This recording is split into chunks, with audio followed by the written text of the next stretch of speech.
আসসালামু আলাইকুম সম্মানিত ভিউয়ার্স, চলে আসলাম আপনাদের সামনে আরও একটি ধাঁধা নিয়ে।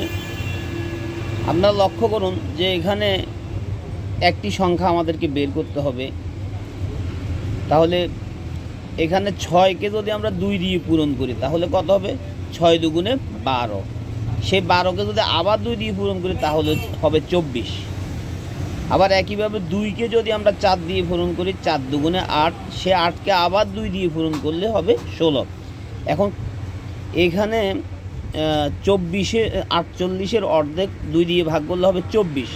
এখন আমরা যদি এখানে 6 দিই, এখানে যদি 6 হয় তাহলে কি হবে? 4 6 24, 24কে 2 দিয়ে গুণ করলে 48। একইভাবে আবার 6 6 36, 36কে 2 দিয়ে গুণ করলে কিন্তু 72। তাহলে 6 দিলে পুরো ব্যাপারটি মিলে যায়। অতএব আজকে দাদার উত্তর প্রশ্নবোধক স্থানের সংখ্যাটি হবে 6। আসসালামু আলাইকুম।